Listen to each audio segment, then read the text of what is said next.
বড় চুরি হয়েছে এখানে, যে বিহারে আমরা দেখলাম যে আপনি তথ্য দিচ্ছেন টোটাল ভোটার হচ্ছে 7,42,00,000।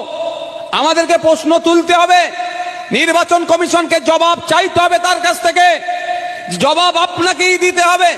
যতটুকু খবর পাচ্ছি আমরা, বিহারে 7,42,00,000 ভোটার, আর খোঁজে নিয়ে দেখছি বিহারে ভোট দিয়েছে, বিহারে ভোটের সংখ্যা 7,45,00,000।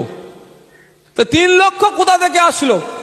শুধু 3 লক্ষ বেশি নয়, আর একটা বড় চুরি হয়েছে এখানে।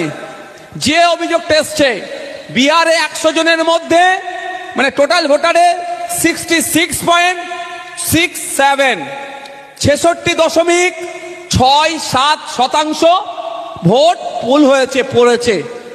তাহলে এখানে কি দেখা যাচ্ছে, 7,42,00,000 ভোটার ভোট দিয়েছে 7,45,00,000, আর ওরা তথ্য দিচ্ছে যে ভোট কাস্ট হয়েছে, পোল হয়েছে 66.67, মানে প্রায় 2.5 কোটি ভোটার এক্সট্রা ভোট দিয়েছে।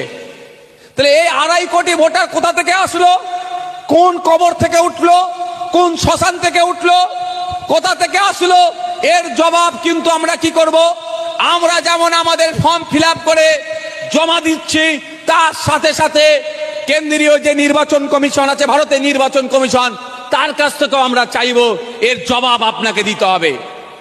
কারণ আপনাকে আমরা রেখেছি সংবিধানের আর্টিকেল 324 কে সামনে রেখে ভারতের নির্বাচন কমিশনের পাওয়ার, সেই পাওয়ারের তালে মিসইউজ হচ্ছে, পাওয়ারের ভুল ব্যবহার করা হচ্ছে।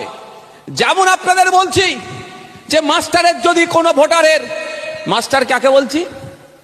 নির্বাচন কমিশনকে, না নির্বাচন কমিশন, আর ছাত্র ভোটার আমরা বলছি। মাস্টার কোশ্চেন পাঠিয়েছে, আমরা বাধ্য ছেলের মতো উত্তর দিলাম, তো যার উত্তর নেই এখানে উত্তর ছেড়ে দিলাম। কিন্তু মাস্টার যদি আমার উত্তরপত্র এনে ছেড়কারি করে, মাস্টার যদি দু চোখে দেখে, রবিউলকে একটা চোখে দেখছে আর নওশাদকে আলাদা চোখে দেখছে, রাইনুরকে একটা চোখে দেখছে আর তৌফিককে আলাদা চোখে দেখছে, তাহলে কি হবে? ছেড়ে কথা বলা হবে না, কারণ উত্তরপত্রের কপি আমার কাছে আছে। তখন তো আমি চ্যালেঞ্জে যাব যে আমিও সঠিক উত্তর দিয়েছি, রবিউলের সঠিক উত্তর দিয়েছে, 10-এ রবিউলকে আপনি 10 দিলেন, আর 10-এ আমাকে কেন 2 দিলেন? এর জন্য, বা 10-এ আপনি আমাকে খাতা কেটে দিলেন।